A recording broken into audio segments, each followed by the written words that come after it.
Subscribe करें हमारे YouTube channel साधना gold को और पाएं वीडियो सबसे पहले।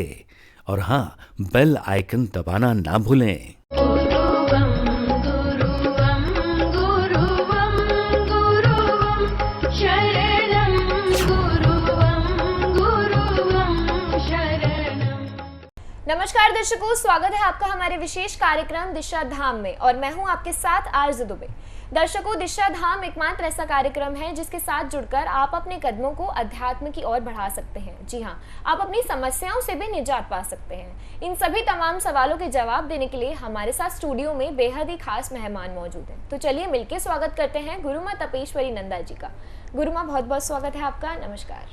अपने कार्यक्रम को आगे बढ़ाते हैं और आज गुरु माँ से कुछ प्रश्नों के उत्तर जरूर लेंगे। गुरु माँ, मेरा प्रश्न आपसे ये होने वाला है कि शाल्विक मंत्र रहस्य या कोई भी कोर्स की बात हम करते हैं, आपने अपनी चर्चाओं में सिंबल्स का जिक्र किया है, तो आखिर इन सिंबल्स का क्या रहस्य है? देखिए, सिंबल्स का रहस्य जानना बहुत ही आवश्यक है। यदि आप इन रहस्यों को जान लेते हैं तो आपको समझ आता है कि आखिर ये सिंबल्स हमारे जीवन में कैसे कार्य करते हैं। सर्वप्रथम तो मैं ये बता दूं सिंबल्स को लेके कि ये जो सिंबल्स हैं, आखिर सिंबल्स बने कैसे हैं, इनकी उत्पत्ति कैसे हुई। हम मंत्रों की बात करते हैं तो मंत्र जितने भी हैं वो भगवान शिव के द्वारा ही बनाए गए हैं, चाहे वे साबर मंत्र हैं या वैदिक मंत्र हैं या तांत्रिक मंत्र हैं। सभी मंत्रों की उत्पत्ति भगवान शिव से हुई है। लेकिन अगर मैं शाल्विक मंत्र रहस्य की बात करती हूँ तो शाल्विक मंत्र रहस्य में जो सिंबल्स हैं उनकी उत्पत्ति कैसे हुई, आज मैं आपको ये बता देती हूँ। जब आप ये रहस्य समझ जाएंगे तो आपको पता लगेगा कि हम चाहे लामा फेरा में सिंबल यूज़ कर रहे हैं, चाहे रेकी में सिंबल्स यूज़ कर रहे हैं, या किसी भी प्रोसेस में, यहाँ तक कि योग माया जो मैंने अपने पिछले एपिसोड में बताया था कि हमें अपनी समस्याओं से बाहर निकलने का माध्यम नहीं है, विकल्प नहीं है। ये सिर्फ हमें दूसरों की बीमारियों को अपने ऊपर लेकर डिवाइन में रिलीज़ करने की प्रक्रिया है। इसमें भी जो है सिंबल्स यूज़ किए जाते हैं, जो कि 75 सिंबल्स होते हैं जो हमारी शरीर की समस्त बीमारियों से रिलेटेड होते हैं। अब 75 सिंबल्स में यानी 75 सिंबल्स में हमारे शरीर की समस्त बीमारियों को कैसे जाना कि ये बीमारी हमारे शरीर में है और इसके लिए ये सिंबल्स होता है। तो इन सब की उत्पत्ति जो है भगवान शिव के द्वारा दिए गए मंत्रों को सिंबल्स में परिवर्तित करने की प्रक्रिया है। अब ये प्रक्रिया के लिए मैं यहाँ आपको एक कथा सुनाती हूँ, जो कथा हमारे शाल्विक ऋषि से संबंधित है। जैसे आपने देखा, जब भगवान श्री कृष्ण का जन्म होने वाला था तो उससे पहले आकाशवाणी हुई कि का 8वां पुत्र कंस का वध करेगा। या अगर भगवान बुद्ध का जन्म हुआ तो भी आकाशवाणी हुई थी कि भगवान बुद्ध या तो जो है वैरागी हो जाएंगे, सन्यासी हो जाएंगे, या फिर बहुत बड़े सम्राट राजा बनेंगे। तो इस तरह की आकाशवाणियाँ बहुत ही सत्य होती है, क्योंकि जब आकाशवाणी होती है तो परमात्मा ही स्वयं अपना रूप लेकर इस पृथ्वी पर अवतरित होते हैं। अगर हम भगवान बुद्ध की बात करते हैं तो वह भी विष्णु का अवतार है, अगर कृष्ण को भी कहते हैं तो वह भी विष्णु का अवतार है। यानी जब जब जिस कार्य की पूर्ति के लिए भगवान को आवश्यकता हुई तब तब उन्होंने अपना अवतार लिया। तो यहाँ जो है, जब भगवान ने देखा, हमारे जो तीनों देवता हैं उन्होंने देखा कि सृष्टि पर मंत्रों का जो है सही से उच्चारण नहीं हो पा रहा है, या मंत्रों के द्वारा लोगों को सही से उनका लाभ नहीं मिल पा रहा है, तो भगवान ने शाल्विक ऋषि के द्वारा अवतार लिया। और जब शाल्विक ऋषि का जन्म हुआ तो आकाशवाणी हुई थी कि ये बालक इस सृष्टि पर आने के उपरांत जो विद्वानों द्वारा गलत तरीके से मंत्र दिए जा रहे हैं या जो गलत तरीके से मंत्र बोले जा रहे हैं उनका विरोध करेगा, और सही रूप से मंत्रों को कैसे हमें अपने जीवन में लाना है और अपने जीवन में कैसे लाभ पाना है उसको ये सार्थक करेगा। जब ये आकाशवाणी हुई तो सभी विद्वान जो है, सभी पंडित परेशान हो गए और उन्होंने जो है वहाँ पता लगाया कि आखिर इस बालक का जन्म कहाँ हुआ है, और इस बालक के जन्म के स्थान पर पहुंचकर उसके पिता से अनुग्रह किया, आग्रह किया कि इस बच्चे को जो है हत्या कर दी जाए, क्योंकि ये जो है विद्वानों का विरोध करेगा और उनके द्वारा बनाए गए मंत्रों के रहस्यों को भी सार्थक नहीं होने देगा। क्योंकि आप सभी जानते हैं कि विद्वान पंडितों के द्वारा हम सारे अपने शुभ और अशुभ कार्य कराते हैं। अगर विद्वान ही नहीं रहेंगे तो ये बालक जो है अकेला क्या कर पाएगा, इसलिए इसका वध कर दिया जाए। लेकिन कौन माता पिता अपने बच्चे की जो है हत्या करना चाहेगा। जब वे विद्वान चले गए तो उस व्यक्ति ने अपने बच्चे को एक टोकरी में चुपचाप रात के समय में नदी में छोड़ दिया। और वह जब नदी में बहते बहते कहीं ऐसे स्थान पर पहुंच गया जहां एक व्यक्ति को प्राप्त हुआ और उसने उस बालक का पालन पोषण किया। लेकिन उसे भी नहीं पता था कि आखिर ये बालक कौन है। वह उसका पालन पोषण करता रहा क्योंकि उसे भी संतान की आवश्यकता थी। उसके घर में भी कोई संतान नहीं थी। वह अपने पुत्र की तरह, पुत्र के समान उसका पालन पोषण करता रहा। जब वह बालक 12 वर्ष की आयु में हो गया और वह बाहर जाता और विद्वानों को कोई मंत्र उच्चारण करते देखता तो वह उनको समझाने लगता कि नहीं, ये मंत्र इस प्रकार नहीं है, आप गलत तरीके से करें, इस मंत्र को ऐसे उच्चारण किया जाएगा या ये मंत्र इस प्रकार से है। बहुत समय बीत गया, लेकिन यही चलते चलते अब विद्वानों के मन में एक विचार आया, कहीं हो सकता है ये बालक वही तो नहीं जो हमारा विरोध करने के लिए आया था। सभी ने इस प्रकार का मंथन किया और उन्होंने पता लगाना शुरू किया आखिर ये बालक है कौन। जब उन्हें पता लगा कि ये बालक वही है जिसके लिए भविष्यवाणी हुई थी तो उन्होंने जो है उस बच्चे को, उस बालक को एक कोठड़ी में बंद कर दिया जहाँ ना प्रकाश था, ना ही कोई भोजन की व्यवस्था थी। सोचा कि ये भूख प्यास से और अंधेरे के कारण डर के मारे इसकी मृत्यु हो जाएगी। लेकिन जो ब्रह्मांड से निर्धारित है कि ये कार्य इसको यहाँ पृथ्वी पर आके पूरा करना है, उसे कोई भी नहीं रोक सका। जैसे भगवान श्री कृष्ण को मारने के लिए या उनका जन्म ना होने के लिए वसुदेव को काल कोठरी में बंद कर दिया, कारागार में डाल दिया, लेकिन फिर भी कृष्ण का जन्म हुआ और वह सुरक्षित रहे। समय समय पर उनको राक्षसों के द्वारा मरवाने की कोशिश भी की गई, लेकिन नियति जिस उद्देश्य से आए थे भगवान श्री कृष्ण, वो उद्देश्य उन्होंने पूरा किया। इसी प्रकार शाल्विक ऋषि जो इस उद्देश्य से आए थे, उन्होंने उस उद्देश्य को पूरा किया। उस जहाँ उनको बंद किया था वह कोठरी प्रकाश से भर गई, क्योंकि जहाँ जिस पर भगवान की कृपा होती है और जिस उद्देश्य को पूरा करने आते हैं उसके सारे साधन परमात्मा के द्वारा पूर्ण होते हैं।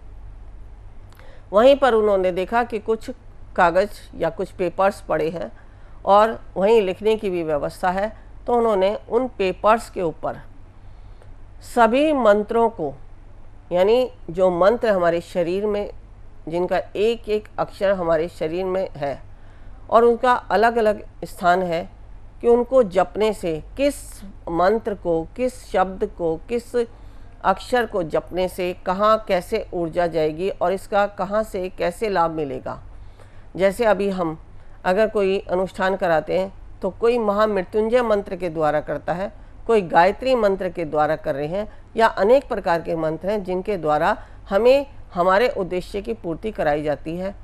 तो ऐसे ही उन्होंने सभी मंत्रों को समझते हुए उन सभी मंत्रों को रेखांकित कर दिया, यानी चित्रों के द्वारा, रेखाओं के द्वारा चित्र बना दिए, उन प्रत्येक चिन्हों में परिवर्तित कर दिया। अब कुछ समय हुआ, पंडितों ने सोचा कि अब तक तो जो बालक है मर गया होगा, उसकी मृत्यु हो गई होगी। तो जैसे ही उन्होंने दरवाज़ा खोला तो वह कमरा जिसमें उन्होंने बंद किया था बहुत ही ज़्यादा प्रकाशमान हो रहा था।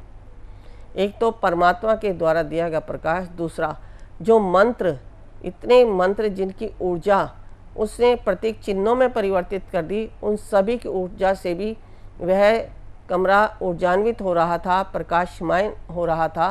तो ये सब कुछ देखते हुए विद्वान जो है आश्चर्यचकित रह गए और उन्होंने उस बच्चे से पूछा, उस बालक से पूछा कि तुम्हें क्या भूख प्यास कुछ भी नहीं लगी? तो उन्होंने कहा नहीं, मैंने जो तुम लोग मंत्रों का उच्चारण गलत तरीके से कर रहे थे उसको सभी को जो है मैंने प्रत्येक चिन्हों में परिवर्तित कर दिया है, यानी कुछ रेखाओं से प्रत्येक चिन्ह बनाकर उसको परिवर्तित कर दिया है।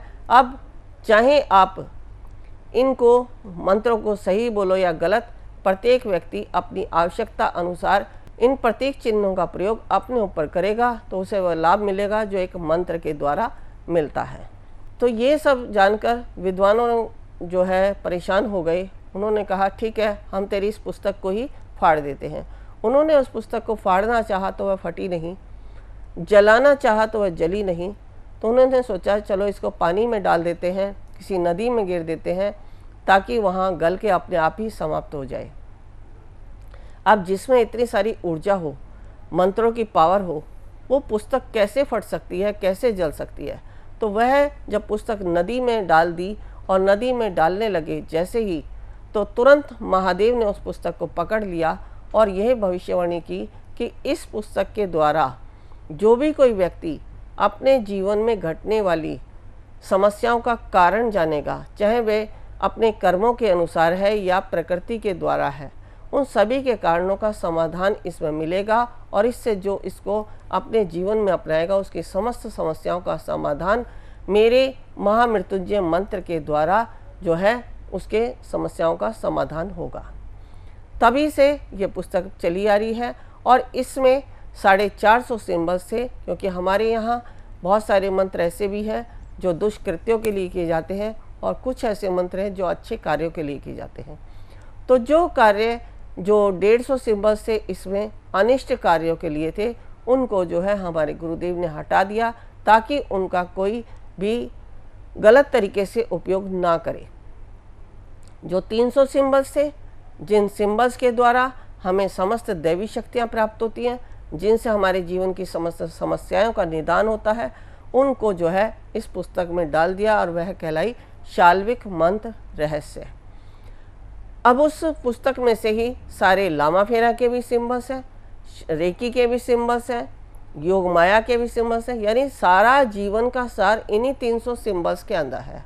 अब इन 300 सिंबल्स में हम पूरे जीवन की जितनी भी समस्याएं हैं, अगर हम 3 अंक लेते हैं और उससे अंकों के द्वारा हम सिंबल्स का चयन करते हैं, सिंबल्स को देखते हैं, तो उन्हीं सिंबल्स के अंदर आज जो हमारी प्रेजेंट की स्थिति है उसके पीछे क्या पास्ट का कारण है या उसमें जो आज हमारे साथ घट रहा है उसका भविष्य में क्या रिजल्ट होगा, ये सारा ज्ञान हमें उस सिंबल्स के द्वारा मालूम पड़ता है।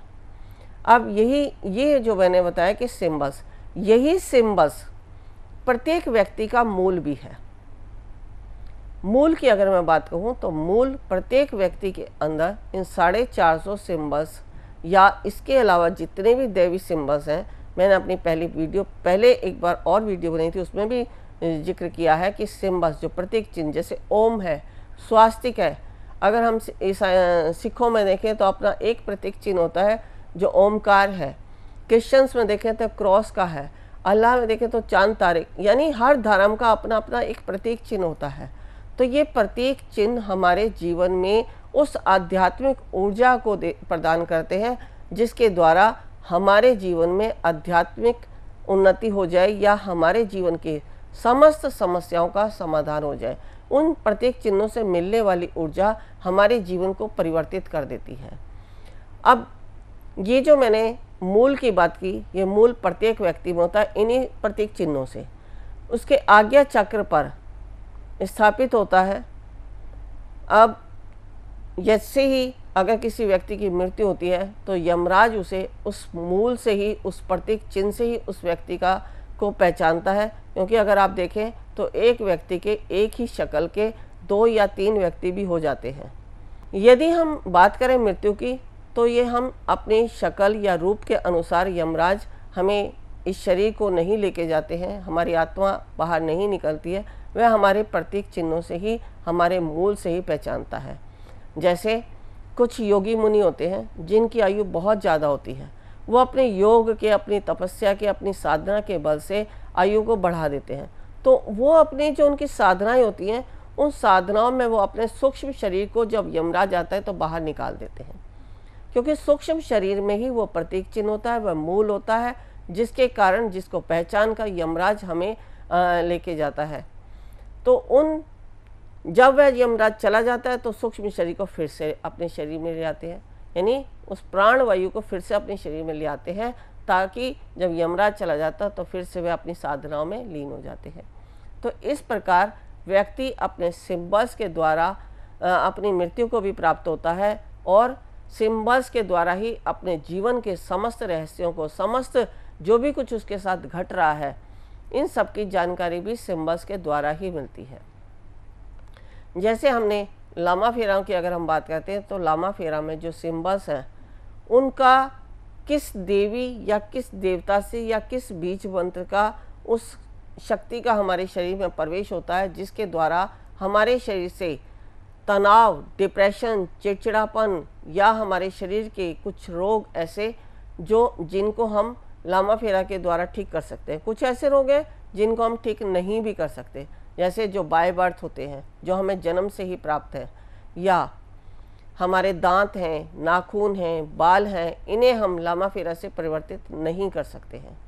लामा फेरा शरीर, आत्मा और मन तीनों पर कार्य करता है और शरीर, आत्मा और मन से जुड़ी जो शक्तियाँ हम इन सिंबल्स के द्वारा अपने शरीर पर अप्लाई करते हैं तो हमारे जीवन की समस्त समस्याएं जो है दूर हो जाती हैं, जो लामा फेरा कोर्स में हमें करने से प्राप्त होती हैं। अगर हम लामा फेरा के बाद, जो मैं लामा फेरा की बात करती हूँ, तो लामा फेरा में 5 वर्जन होते हैं, ये मैं हमेशा बताती हूँ।